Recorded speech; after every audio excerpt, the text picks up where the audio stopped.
जी Nepal HD television अब तपाईं सँगसँगै।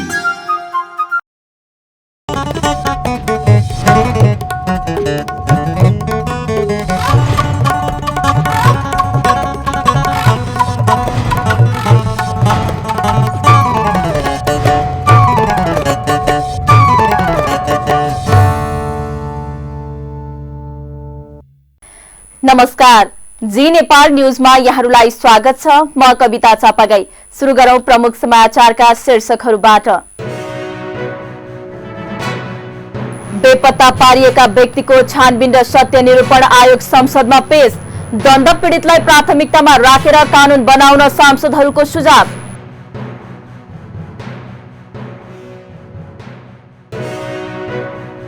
फोहोर व्यवस्थापनका लागि अनुगमन समिति बनाउने सरकारको तयारी।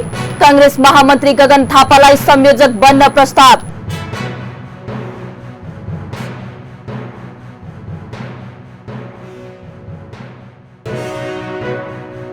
आगामी निर्वाचनमा आफ्नै चुनाव चिन्हका साथ निर्वाचनमा जाने नेकपा एकीकृत समाजवादीका अध्यक्ष नेपालको भनाई।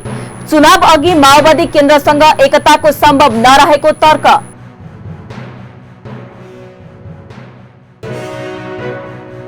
रूस र युक्रेन बीच भएको युद्धमा 9000 युक्रेनी सेनाको मृत्यु भएको युक्रेनको दावी।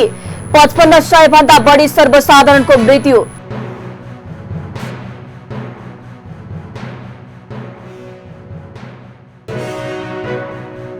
र Mount Everest international open taekwondo championship असोजको पहिलो साता हुने। प्रतियोगितामा करिब 300 जना सहभागी रहने।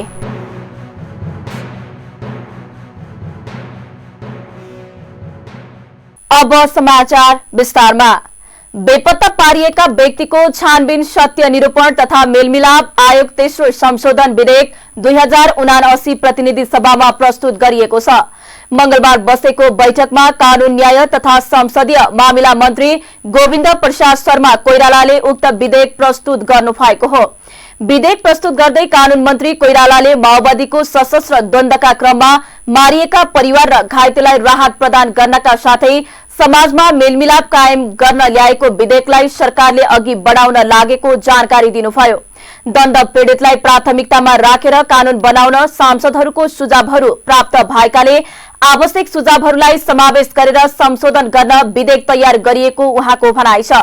उहाँले संक्रमणकालीन न्यायलाई तार्किक निष्कर्षमा पुर्याउनका लागि विधेयकलाई सदनमा पेश गरिएको बताउनुभयो। सर्वोच्च अदालतबाट संक्रमणकालीन न्यायसँग सम्बन्धित विभिन्न मुद्दामा दिएको आदेश, निर्देशन र व्याख्याको प्रतिरूप नहुने गरी बेपत्ता पारिएको व्यक्तिको छानबिन, सत्य निरूपण तथा मेलमिलाप आयोग ऐन 2071 मा परिमार्जन गर्न निर्देशनात्मक आदेशहरू भएका छन् भने द्वन्द्व पीडित, अधिकारकर्मी, नागरिक समाज तथा अन्तर्राष्ट्रिय समुदायबाट समेत नेपाल सरकारलाई विद्यमान ऐनमा संक्रमणकालीन न्यायका सिद्धान्त, अन्तर्राष्ट्रिय मानव अधिकार तथा मानवीय कानूनको सिद्धान्तको आधारमा द्वन्द्व पीडितलाई केन्द्रबिन्दुमा राखेर संशोधन गर्न महत्त्वपूर्ण सुझाव प्राप्त भएका छन्। कानून, न्याय तथा संसदीय मामिला मन्त्रालयले 79 साल जेठ र असारमा 7 प्रदेशमा द्वन्द्व पीडित र नागरिक समाजका प्रतिनिधिहरूसँग प्रदेश स्तरमा र राष्ट्रिय स्तरमा समेत द्वन्द्व पीडित तथा नागरिक समाजका अगुवा प्रतिनिधिसँग परामर्श कार्यक्रम सञ्चालन गरेको थियो। उल्लेखित परामर्श कार्यक्रममा राष्ट्रिय मानवाधिकार आयोगका सदस्य तथा वरिष्ठ अधिकृतहरू, कर्मचारीहरूबाट अनुगमन भएको थियो भने संक्रमणकालीन न्यायको क्षेत्रमा कार्यरत गैर सरकारी संस्थाहरू, नेपाल स्थित कूटनीतिका प्रतिनिधिहरू, द्वन्द्व पीडित तथा नागरिक समाजका प्रतिनिधिहरूको सहभागिताको प्रभावकारिता र परामर्श सम्बन्धी प्रक्रियाको सम्बन्धमा पर्यवेक्षण गरिएको थियो। साथै प्रदेश र राष्ट्रिय स्तरको परामर्श कार्यक्रमबाट प्राप्त सुझावहरू तथा विभिन्न समयमा द्वन्द्व पीडित, नागरिक समाजका प्रतिनिधि र अधिकार कर्मीहरूले नेपाल सरकारलाई दिनुभएको ज्ञापन पत्र, मागपत्र, सुझाव तथा ध्यानाकर्षण तथा अन्तर्राष्ट्रिय समुदायले राष्ट्रिय र अन्तर्राष्ट्रिय मञ्चहरूमा व्यक्त गरेका चासो समेतलाई दृष्टिगत गरी बेपत्ता पारिएको व्यक्तिको छानबिन, सत्य निरूपण तथा मेलमिलाप आयोग तेस्रो संशोधन विधेयक तयार गरिएको बेहोरा अनुरोध गर्न चाहन्छु। सम्माननीय सभामुख महोदय, बेपत्ता पारिएको व्यक्तिको छानबिन आयोग र सत्य निरूपण तथा मेलमिलाप आयोगको कार्यविधि र दुवै आयोगको अध्यक्ष र सदस्यहरूको पदावधि समाप्त हुन गइरहेको र दुवै आयोगबाट सम्पादन हुनुपर्ने शान्ति प्रक्रियाका काम बाँकी रहन गएको सन्दर्भमा संक्रमणकालीन न्यायलाई तार्किक निष्कर्षमा पुर्याउन नेपालको अन्तरिम संविधान, विस्तृत शान्ति संहिता, नेपालको संविधान, सर्वोच्च अदालतबाट प्रतिवादी सिद्धान्त तथा निर्देशनात्मक आदेश, अन्तर्राष्ट्रिय मानव अधिकार तथा मानवीय कानूनको विश्वव्यापी मान्यता, संक्रमणकालीन न्यायका सिद्धान्त, पीडित र सरकार अलगाबाट व्यक्ति प्राप्त भएका सुझावको आधारमा तयार गरेको प्रस्तुत बेपत्ता पारिएका व्यक्तिको छानबिन सत्य निरूपण तथा मेलमिलाप आयोग ऐन 2071लाई संशोधन गर्न बनेको विधेयक यस सभा समक्ष प्रस्तुत। त्यसअघि उक्त प्रस्ताव प्रस्तुत गर्न अनुमति माग्ने प्रस्तावमाथि प्रेम सुवालले गर्नुभएको विरोधको सूचनालाई बैठकले बहुमतले अस्वीकृत गरेको थियो। प्रतिनिधि सभाको अर्को बैठक भाद्र 13 गते बोलाइएको छ। सरकारले उच्च स्तरीय तलब सुविधा आयोग गठन गर्ने निर्णय गरेको छ।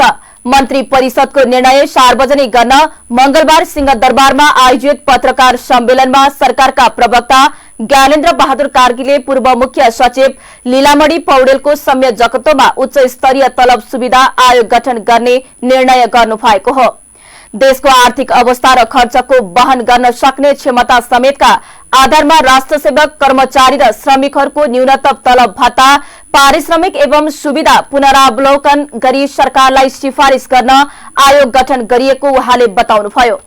बैठकले विमानस्थलमा मात्र ट्रान्जिट हुने बाहेक विदेशी नागरिकलाई नेपालबाट तेस्रो मुलुकमा जान प्रस्थान अनुमति नदिने यस अघिको निर्णय खारेज गर्ने निर्णय गरेको छ भने बालाजु त्रिशुली सड़क खण्डको मुटकु 3 पिपले 5.5 किलोमिटर सड़क निर्माण कार्य तत्काल अगाडि बढाउन विशेष परिस्थितिमा बोलपत्र आह्वान गरी खरिद प्रक्रियामा लैजान सैद्धान्तिक सहमति प्रदान गर्ने निर्णय भएको प्रवक्ता कार्कीले बताउनुभयो।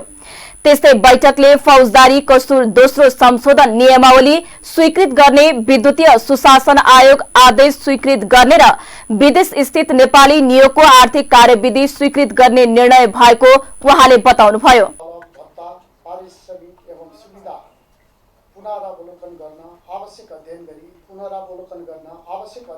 नेपाल सरकारलाई सिफारिश गर्न पूर्व मुख्य सचिव लीलामणि पौडेलको संयोजकत्वमा उच्च स्तरीय तलब सुविधा आयोग गठन गर्ने, आर्थिक वर्ष 79-80 को लागि कृषि तथा पशुपक्षी विकास मन्त्रालय अन्तर्गत 204 राजपत्राङ्कित पदहरूको अस्थायी दरबन्दी स्वीकृत गर्ने, विमानस्थलमा मात्र ट्रान्जिट हुने बाहेक विदेशी नागरिकलाई नेपालबाट तेस्रो मुलुकमा जान प्रस्थान अनुमति नदिने गरी नेपाल सरकार मन्त्री परिषदबाट मिति 2078-1-13 मा भएको निर्णय खारिज गर्ने, संयुक्त राष्ट्र सङ्घको अनुरोधमा United Nations multidimensional integrated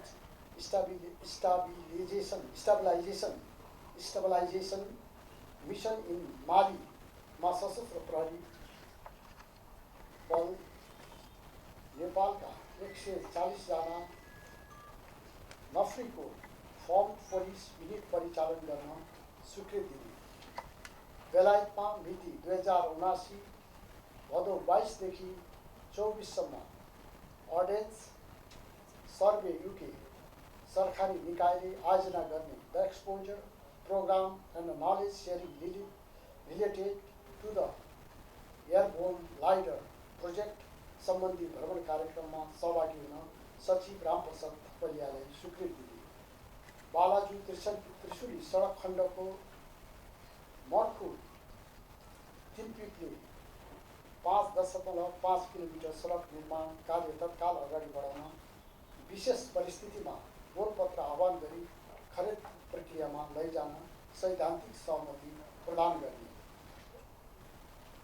मिति 2079 भाद्र 20 गतेदेखि 23 गतेसम्म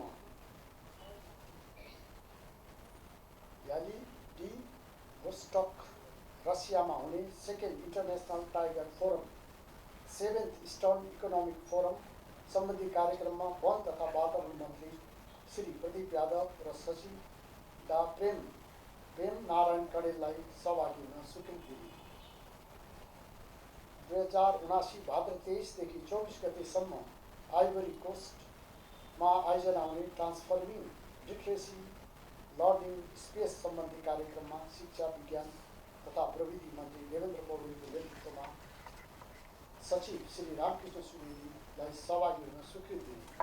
शहरी विकास मन्त्रालय अन्तर्गत सञ्चालन हुने विकास आयोजना कार्यक्रमहरू सञ्चालन गर्न आर्थिक वर्ष 2079-80 को लागि राजपत्राङ्कित श्रेणीका 380 अस्थायी दरबन्दी स्वीकृत गर्ने, महिला शान्ति र सुरक्षा सम्बन्धी संयुक्त राष्ट्र सुरक्षा परिषद प्रस्ताव नम्बर 1325 र 1820 कार्यान्वयन सम्बन्धी दोस्रो राष्ट्रिय कार्ययोजना स्वीकृत गर्ने, फौजदारी कसुर कैदकट्टा दोस्रो संशोधन नियमावली 2078 स्वीकृत गर्ने, विद्युतीय सुशासन आयोग गठन तथा सञ्चालन आदेश 2079 स्वीकृत गर्ने, तत्काल समस्या समाधान। त्यस्तै बैठकले सहसचिव नारायण प्रसाद शर्मा डुवाडीलाई राजपत्राङ्कित विशिष्ट श्रेणीमा बढुवा गरी पदस्थापन गर्ने निर्णय गरेको छ।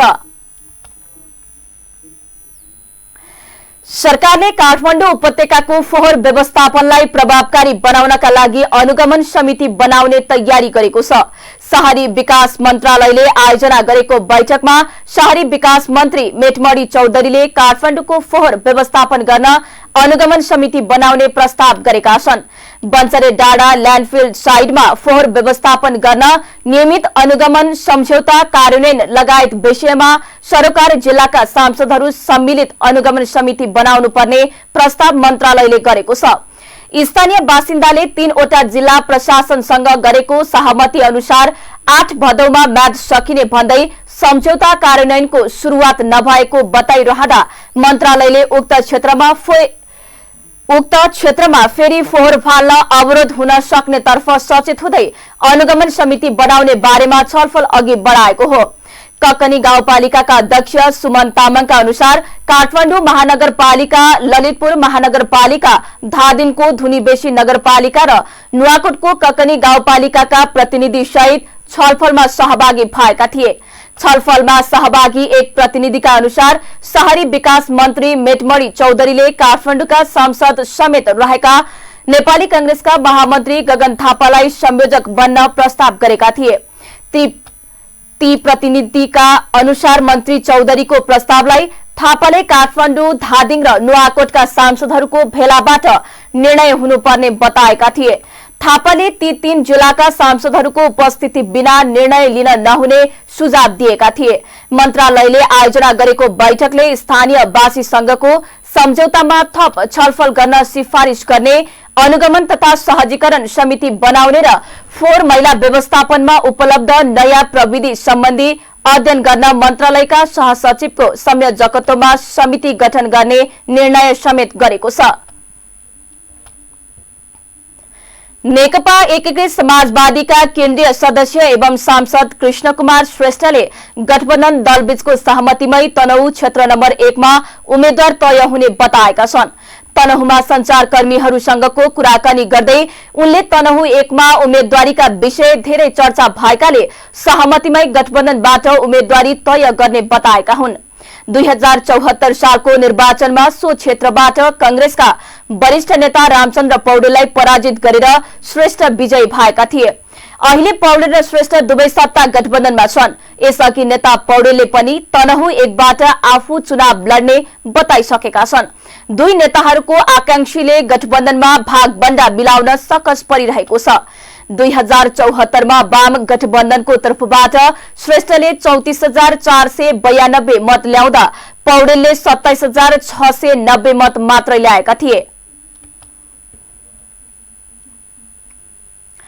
नेकपा एकीकृत समाजवादीका अध्यक्ष माधव कुमार नेपालले आगामी निर्वाचनमा आफ्नै चुनाव चिन्हका साथ निर्वाचनमा जाने बताउनु भएको छ। मंगलबार संसद भवन नयाँ बानेश्वरमा संचारकर्मीसँग कुरा गर्दै अध्यक्ष नेपालले माओवादी केन्द्रसँग कसरी मिलेर जान सकिन्छ भन्ने विषयमा प्रारम्भिक चरणको कुराकानी भएको भन्दै आगामी निर्वाचनमा भने आफ्नै चुनाव चिन्हमा लड्ने बताउनु भएको हो। 5 दलीय गठबन्धनलाई आधार मानेर निर्वाचनको तयारी गर्ने उहाँको भनाइ छ। उहाँले माओवादी केन्द्रसँग चुनाव अघि एकताको सम्भव नरहेको र त्यसपछि एकतालाई अघि बढाउन एकता संयोजन समिति बनाउने तयारी भइरहेको जानकारी दिनुभयो। चुनावलाई केन्द्रबिन्दुमा राखेका छौं र नेपालको कम्युनिस्ट आन्दोलनलाई पनि एकताबद्ध बनाएर जानुपर्छ भन्ने सोच पनि राखेका छौं र त्यसको निम्ति विभिन्न दलहरूसँग हामीले कुराकानीहरू गर्छौं। अहिले नेकपा माओवादी केन्द्रसँग कसरी मिलेर जान सकिन्छ भन्ने बारेमा प्रारम्भिक चरणको हामीले कुराकानीहरू थालेका छौं। अब एकताको कुरा चुनावभन्दा पहिले सम्भव छैन। आफ्नो आफ्नो पार्टी आफ्नो आफ्नो चुनाव चिन्हको आधारमा चुनाव लडिन्छ। तर 5 दलीय गठबन्धनलाई आधार मानेर चाहिँ हामी जान्छौँ। अहिले संयोजन समिति पनि बन्ने हो। एकता संयोजन समिति पनि बनाउने दिशामा हामी सोचिरहेका छौँ। त्यस्तै माओवादी केन्द्रका उपमहासचिव वर्षमान पुनले माओवादी र एकीकृत समाजवादीसँग विचार र राजनीतिक कार्य दिशामा पनि एकरूपता रहेकाले र फेरि पनि वाम शक्तिहरू एक ठाउँमा आउनुपर्ने भएकाले एउटै घोषणा पत्रमा चुनाव लड्ने तयारीमा रहेको बताउनुभयो। उहाँले अहिले चुनावी तालमेल गर्ने दलहरू बीच भने साझा कार्यक्रम र समान धारणा बनाएर जनतामा जाने बताउनुभयो। माओवादी केन्द्र र एकीकृत समाजवादीको बीचमा विचारको समानता छ, राजनीतिक कार्यसँग पनि एकरूपता छ। केही समय अगाडिसम्म हामी एउटै पार्टी नेकपामा पनि थियौँ, परिस्थितिले हामी अलग भएका छौँ, तर फेरि पनि हामी वाम शक्तिहरू एक ठाउँमा आउनुपर्छ। त्यसमा सबभन्दा निकट विचार राजनीति मिल्नेहरू भनेको माओवादी र समाजवादी नै हो। त्यसैले हामी एकता संयोजन समिति पनि बनाउने, एउटै घोषणापत्रबाट पनि जाने हाम्रो तयारी छ। त्यस क्रममा अन्य पार्टीहरू, खासै बाबुराम भट्टराईजी, वामदेव गौतमजी लगायतका अरू साथीहरूसँग पनि कुरो भइरहेको छ। सकेसम्म एउटै घोषणापत्रमा हामी जाने कोसिसमा छौँ। अहिले तात्कालिक गठबन्धन या तालमेल गर्ने शक्तिहरूसँग न्यूनतम साझा कार्यक्रम बनाउँछौँ। कङ्ग्रेससँग हामी गठबन्धनमा छौँ। मतदाताको बिचमा जाँदा हामी किन सहकार्य गर्दैछौँ भन्ने विषय लिएर जान्छौँ। खास गरी राजनीतिक स्थायित्वको विषय, संविधानको रक्षाको विषय, संविधानले व्यवस्था गरेका विषयहरूलाई कार्यान्वयन गर्ने ढङ्गले जाने कुराहरू, परराष्ट्र नीतिमा समान धारणा बनाउने, विकास नीतिमा सुशासनका नीति लगायतका विषयहरूमा समान धारणा बनाउँछौँ, जसको लागि आवधिक जनमतको लागि जनतामा हामी जान्छौँ। त्यो ढङ्गले छोटो संक्षिप्त हाम्रो साझा प्रतिबद्धता त्यसमा रहन्छ। उहाँले साझा कार्यक्रममा गठबन्धनले जनताका लागि गर्ने कामहरूको प्रतिबद्धता हुने जानकारी दिनुभयो। नेकपा एमालेका नेता खगराज अधिकारीले शान्ति प्रक्रिया टुङ्गाउन सरकारले ल्याएको विधेयकमाथि एमालेको गम्भीर आपत्ति रहेको बताउनु भएको छ। मंगलबार संसद भवन नयाँ बानेश्वरमा संचारकर्मीसँग कुरा गर्दै अधिकारीले पीड़ितहरूको पीड़ामाथि थप पीड़ा पुग्ने गरी सरकारले टीआरसी सम्बन्धी विधेयक ल्याएको भन्दै यसमा आफूहरूको असहमति रहेको बताउनु भएको हो। उहाँले दण्डकालीन अवस्थामा गिरफ्तार गरेपछि बलात्कार गर्ने, हत्या गर्ने, हतियारको प्रयोग गर्ने कुरा दुवै पक्षबाट भएकाले यसमा कसैलाई छुट दिन नहुने समेत बताउनुभयो। द्वन्द्व र दुवै पक्षले मानव अधिकारको गम्भीर उल्लंघन गरेका कुराहरू र विशेष अदालत बनाएर 6 महिनाभित्र महान्यायाधिवक्ताले सक्ने जस्ता कुराले पीड़ितहरूलाई थप पीड़ा दिने देखिएको उहाँले बताउनुभयो। उहाँले सर्वोच्च अदालतको निर्णय, अन्तर्राष्ट्रिय मानव अधिकार सम्बन्धी प्रतिबद्धताहरूलाई ख्याल गर्नुपर्ने समेत बताउनुभयो। यसमा खास गरिकन सर्वोच्च अदालतको निर्णय र अन्तर्राष्ट्रिय हाम्रा मानव अधिकार सम्बन्धी प्रतिबद्धताहरू र द्वन्द्वरत दुवै पक्षले मानव अधिकारका गम्भीर उल्लङ्घन गरेका कुराहरू विशेष अदालत बनाएर अनि 6 महिनाभित्र एटर्नी जनरलले सक्ने जस्ता कुरा र आज द्वन्द्वका घाउहरूमा पीडित भएका बेपत्ता भएकाहरूमाथि यो नुनचुक छर्ने गरी जुन चोचोमोचो मिलाएर काम गर्न खोजिएको छ, यसका प्रति हाम्रो गम्भीर आपत्ति छ र द्वन्द्वरत पक्ष सबैले न्याय पाउनुपर्छ र गिरफ्तार भइसकेपछि बलात्कार गर्ने, हत्या गर्ने, हतियारको प्रयोग गर्ने जस्ता कुरा दुवै पक्षबाट जुन भएका छन् तिनलाई छोड दिनु हुँदैन। त्यस्तै कांग्रेस सांसद डिलान संग्रौलाले शान्ति प्रक्रियाका विषयमा कसैले आपत्ति जनाउनु नपर्ने बताउनुभयो। बेपत्ता पारिएका व्यक्तिको छानबिन, सत्य निरूपण तथा मेलमिलाप आयोग तेस्रो संशोधन विधेयकका बारेमा दलहरूले आफ्नो संशोधन राख्न सक्ने उहाँको भनाइ छ। दण्ड पीडितहरू धरना बसेको मानव अधिकार आयोगले पनि छिटो टुङ्ग्याउन भनिरहेको अवस्थामा यसलाई छिटो पारित गर्नुपर्ने उहाँको भनाइ छ। यो आज पेश भएको छ, 13 गते यो विचार गरियोस् भन्ने प्रस्ताव आउँछ, छलफल हुन्छ, फास्ट्यागबाट पारित हुन्छ। असहमति होइन, यसमा केही संशोधनका प्रस्ताव पनि अस्ति संशोधन राख्न पनि त पाइन्छ नि त। त्यस पछाडि संशोधनमा जान सक्छ, छलफलमा जान सक्छ, त्यो कुरा उठाउन सकिन्छ। यो त एकदम ढिलो भइसक्यो नि त, आवश्यकता छ नि त। आज कतिपय द्वन्द्व पीडितहरू, त्यसका परिवार, सुरक्षाकर्मीका परिवारहरू आफ्नो अधिकारको लागि आज 24 दिन भयो धरना बसिरहेछन् हैन। मानव अधिकार आयोगले पनि यो विधेयक छिटो आउनुपर्छ, एउटा शान्ति सम्झौताको पाटो पनि हो नि त यो। त्यस्तै माओवादी केन्द्रकी सचेतक रेखा शर्माले द्वन्द्वकालीन विषय राज्यको विषय भएकाले छिट्टै यसलाई टुङ्गोमा पुर्याउनु पर्ने धारणा राख्नुभयो। द्वन्द्वकालीन मुद्दा समयमा नै नटुङ्गिँदा शान्ति प्रक्रिया नै टुङ्गोमा पुग्न सकेन भन्न सन्देशलाई अब अन्त्य गर्नुपर्ने बेला आएको उहाँको भनाइ छ। उहाँले विधेयक सकारात्मक रहेकाले असहमत हुनुपर्ने कुनै कारण नरहेको जिकिर गर्नुभयो। द्वन्द्वकालीन विषय त यो त राज्यको विषय भइसक्यो। जुन बेला हामी युद्धबाट शान्ति प्रक्रियामा प्रवेश गर्यौं त्यो बेलादेखि नै यस सम्बन्धित जोडिएका सबै विषयहरू राज्यका विषयहरू हुन् हैन। तर समयक्रममा कस्तो भयो भनेपछि यो विषय चाहिँ तत्त समूहको विषय जस्तो बनाइयो, त्यो गलत जबकि गलत थियो। र अहिले आएर यो द्वन्द्वकालीन मुद्दाहरू जो अझ पहिल्यै टुङ्गिनु पर्थ्यो, धेरै नै हामी शान्ति 63 सालदेखि अहिलेसम्म यत्रो समय भइसक्यो हैन, यसै ढिला भएको छ। त्यसकारणले गर्दाखेरि छिटो टुङ्ग्याउने गरे यसका सबै प्रक्रियाहरू टुङ्गिए। एउटा यो द्वन्द्वकालीन मुद्दा मामिलाका विषयहरू जुन छन् ती कुराहरू टुङ्गेका छैनन्। त्यसले गर्दाखेरिमा नेपालको शान्ति प्रक्रिया टुङ्गोमा पुगेन भन्ने कुराको जुन मेसेज गइरहेको थियो त्यो मेसेजको अन्त्य हुने गरेर यो विधेयक अहिले आएको छ। यो विधेयक सकारात्मक छ, यसमा कोही पनि असहमत हुन पर्ने जरुरी छैन। यसमा सबैजना सहमति भएर यो नेपालबाटै यो जुन हाम्रा द्वन्द्वकालीन जति पनि विषयहरू थिए तिनको सकारात्मक निकास तर सकारात्मक समाधान गर्ने कोसिस गर्नुपर्छ। त्यही उद्देश्य मैले बुझेको छु। यसमा असहमत हुनुपर्ने कुनै कारण। यसअघि मंगलबार नै बसेको प्रतिनिधि सभा बैठकमा सरकारले बेपत्ता पारिएका व्यक्तिको छानबिन, सत्य निरूपण तथा मेलमिलाप आयोग तेस्रो संशोधन विधेयक 2079 प्रस्तुत गरिएको छ। नेपालमा थप 634 जनामा कोरोना संक्रमण पुष्टि भएको छ। देशभर गरिएको 2757 पीसीआर परीक्षणका क्रममा 343 जना र 2192 एन्टिजेन परीक्षणका क्रममा 291 जना कोरोना संक्रमण पुष्टि भएको हो। कोरोनाका कारण थप 1 जनाको मृत्यु भएको स्वास्थ्य मन्त्रालयले जनाएको छ। त्यस्तै थप 417 जना निको भएका छन्। हाल नेपालमा 4221 सक्रिय संक्रमित आइसोलेसनमा रहेको मन्त्रालयले जनाएको छ। सवारी ज्यान सम्बन्धी मुद्दा मिलाइदिन्छु भनी ठगी गर्ने 2 जनालाई प्रहरीले पक्राउ गरेको छ। प्रहरी वृत्त कीर्तिपुरमा दर्ता भएको सवारी ज्यान सम्बन्धी मुद्दा मिलाइदिने भन्दै सुरेश महाजनसँग 1 लाख रुपियाँ लिएर ठगी गर्ने नुवाकोटको सूर्यगढी गाउँपालिकाका 56 वर्षीय अरुण गुरुङ र गोरखाको बर्लाङका 37 वर्षीय महेश भट्टलाई पक्राउ गरी आज सार्वजनिक गरिएको हो।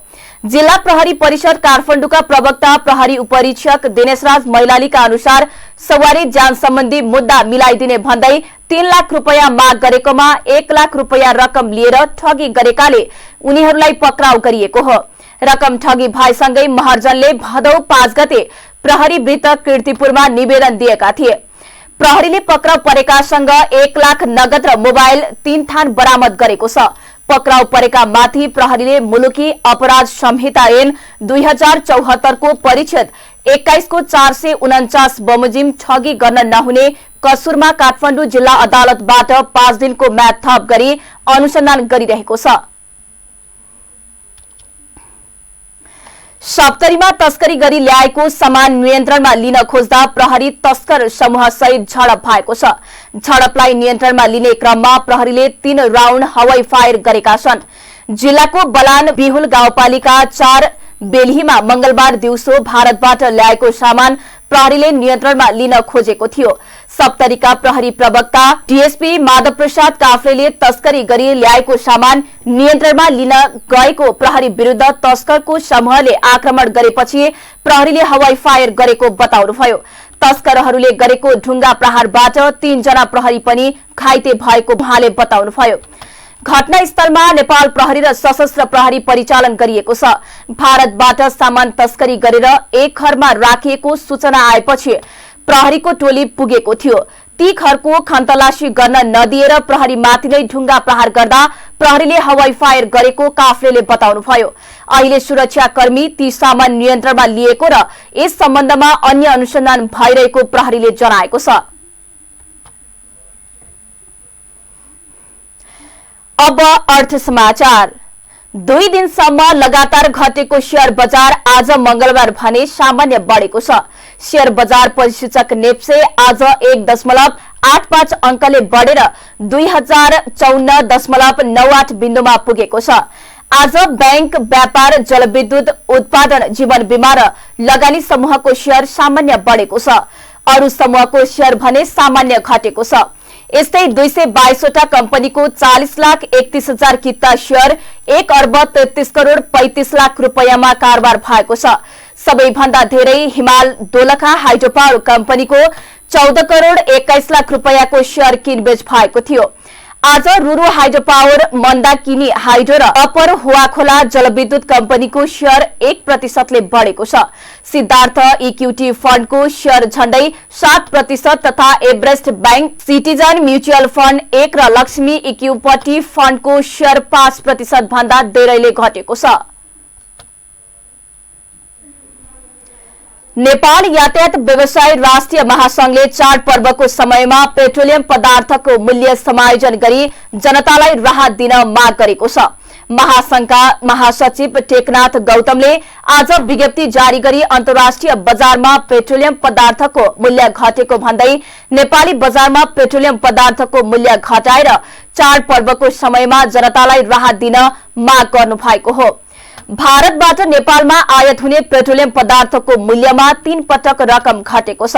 चाडपर्वको समयमा नेपालमा पनि पेट्रोलियम पदार्थको मूल्य समायोजन गरी यातायात व्यवसायी र जनतालाई राहत दिनुपर्छ, महासंघद्वारा जारी विज्ञप्तिमा भनिएको छ। महासंघका अध्यक्ष विजय बहादुर स्वारले कोरोना कहरका कारण ठूलो आर्थिक व्यय भार खेपेको यातायात व्यवसायीलाई राहत दिनुको सट्टा अन्तर्राष्ट्रिय बजारमा पेट्रोलियम पदार्थको मूल्य घट्दा समेत नेपालमा नघट्नु दुःखद कुरा भएको बताउनुभयो। उहाँले सार्वजनिक सवारी साधनको कर, बैंकको ब्याज, रूट इजाजत, दस्तुर, जाँच पास, बीमा, सवारी साधनको इन्जिनको मूल्य अत्याधिक बढ्दा मारमा परेको यातायात व्यवसायीलाई पेट्रोलियम पदार्थको मूल्य समायोजन नहुँदा थप समस्या परेको उल्लेख गर्नुभयो। महासंघले महँगो मूल्यमा पेट्रोलियम पदार्थ खरिद गरी सस्तोमा सेवा सञ्चालन गर्न नसक्ने अवस्था सिर्जना भएको र व्यवसायबाट विस्थापित हुने अवस्था सिर्जना भएको बताएको छ। प्रदेश सरकारले पेट्रोलियम पदार्थको स्वचालित मूल्य समायोजन समेत नगर्दा समस्या परेको महासंघको भनाइ छ।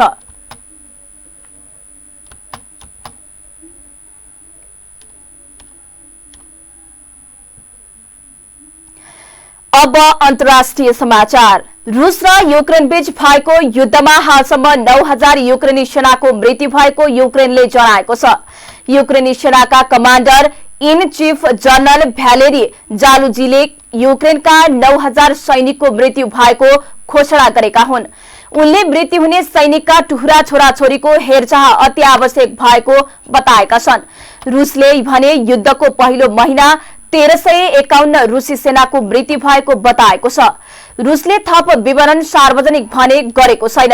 अमेरिकी सैन्य अधिकारीहरूले भने रूसी सेनातर्फ 70 देखि 80,000 सैनिकमा क्षति पुगेको दावी गरेको छ। यो तथ्याङ्कमा युद्धमा मृत्यु भएका र अंगभंग भएका रूसी सैनिकहरूलाई समावेश गरिएको छ। यसैगरी संयुक्त राष्ट्रसंघले युक्रेनमा रूसी आक्रमणका क्रममा 5500 बढी सर्वसाधारण नागरिकको मृत्यु भएको जनाएको छ। साथै 7800 बढी नागरिक घाइते भएको राष्ट्रसंघले अनुमान गरेको छ। संयुक्त राष्ट्रसंघीय बालकोष युनिसेफले 972 युक्रेनी बालबालिका युद्धको शिकार भएको पुष्टि गरेको छ। रूस युक्रेन बीच जारी युद्ध 7औं महिनामा प्रवेश गरेको छ। अब खेल समाचार। तेस्रो संस्करणको Mount Everest international open taekwondo championship असोजको पहिलो साता आयोजना हुने भएको छ। नेपाल ताइक्वान्डो संघले मंगलबार काठमाडौँमा पत्रकार सम्मेलन गर्दै प्रतियोगिताको मिति सार्वजनिक गरेको हो। गण्डकी प्रदेशमा आयोजना हुने प्रतियोगिता असोज 6 गतेदेखि 9 गतेसम्म सञ्चालन हुने बताइएको छ। संघका अध्यक्ष प्रकाश शमशेर राणाले तेस्रो संस्करणको प्रतियोगितामा यस वर्षदेखि Mount Everest GCS international open taekwondo पुष्पे च्याम्पियनशिप समेत समावेश गरिएको बताउनुभयो। संघका अनुसार यस प्रतियोगितालाई विश्व ताइक्वान्डो महासंघले स्वीकृति प्रदान गरेको छ। प्रतियोगितामा विश्वभरका खेलाडी, निर्णायक, प्राविधिक तथा प्रशिक्षक, सहभागी खेलाडीका परिवारका सदस्य, विश्व ताइक्वान्डो महासंघका अध्यक्ष सहित पदाधिकारीहरू गरेर 2000 जनाको उपस्थिति रहने संघका सचिव जगन बहादुर गुरुङले जानकारी दिनुभयो। इभेन्टको रूपमा पोखरामा यस प्रतियोगिताको आयोजना गर्न विश्व ताइक्वान्डो महासंघले प्रतियोगिता स्वीकृति प्रदान समेत गरेको छ। नेपाल ताइक्वान्डो संघले समेत यो प्रतियोगिता पोखरामै आयोजना गर्न निर्णय गरेसँगै पोखरालाई खेलकुद सहरको रूपमा विकास गर्ने हामी लामो समयदेखिको प्रयास साकार गर्न यो प्रतियोगितालाई सफलताका साथ सम्पन्न गर्न अघि बढेका छौँ। प्रतियोगितामा विश्वभरिका खेलाडीहरू, निर्णायकहरू, प्राविधिकहरू तथा प्रशिक्षकहरू, सहभागी खेलाडीका परिवारका सदस्यहरू र विश्व ताइक्वान्डो महासंघका अध्यक्षज्यू लगायत विशिष्ट पदाधिकारीसहित 2000 भन्दा बढी सहभागिता हुने अपेक्षा गरेका छौँ।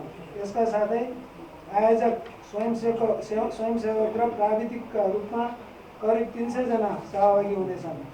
विश्वस्तरीय ताइक्वान्डो प्रतियोगिता अवलोकन गर्न 5000 भन्दा बढी ताइक्वान्डो प्रेमीहरू पोखरा आउने अपेक्षा गरिएको छ। पोखरा रङ्गशाला स्थित बहुउद्देश्य कबड हलमा आयोजना हुने प्रतियोगिताको पूर्व तयारी तथा आवश्यक व्यवस्थापनको लागि 101 सदस्यीय मूल आयोजक समिति र 16वटा उपसमितिहरू गठन गरिएको छ। यो बृहत ताइक्वान्डो प्रतियोगिता सम्पन्न गर्न करिब रु 2 करोड 50 लाख। प्रतियोगितामा आयोजक, स्वयंसेवक र प्राविधिक रूपमा करिब 300 जना सहभागी हुने संघले जनाएको छ। प्रतियोगिता सम्पन्न गर्न करिब 2 करोड 55 लाख खर्च हुने अनुमान गरिएको छ। खेल समाचार सँगै हामी जी नेपाल न्यूजको अन्त्यमा आइसकेका छौं। जाँदा जाँदै प्रमुख समाचारका शीर्षकहरू पुनः एकपटक। बेपत्ता पारिएका व्यक्तिको छानबिन र सत्य निरूपण आयोग संसदमा पेश। दण्ड पीडितलाई प्राथमिकतामा राखेर कानून बनाउन सांसदहरूको सुझाव।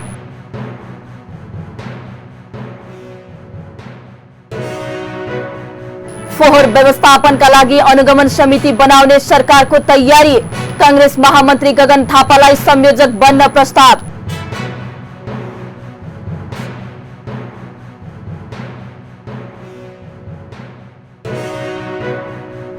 आगामी निर्वाचनमा आफ्नै चुनाव चिन्हका साथ निर्वाचनमा जाने नेकपा एकीकृत समाजवादीका अध्यक्ष नेपालको भनाई। चुनाव अघि माओवादी केन्द्रसँग एकताको सम्भव नरहेको तर्क।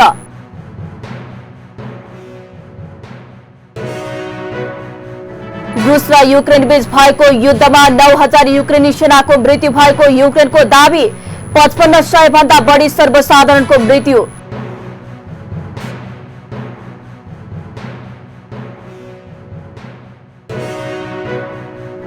र Mount Everest international open taekwondo championship असोजको पहिलो साता हुने। प्रतियोगितामा करिब 300 जना सहभागी रहने।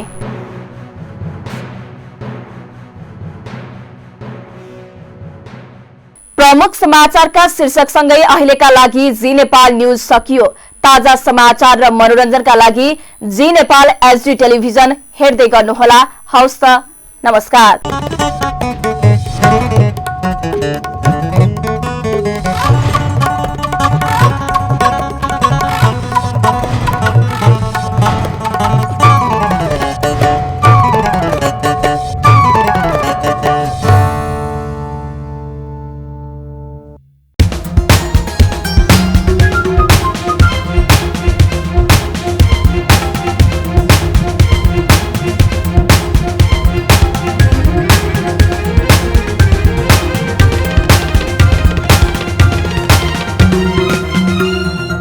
जी नेपाल एचडी टेलिभिजन अब तपाईं सँगसँगै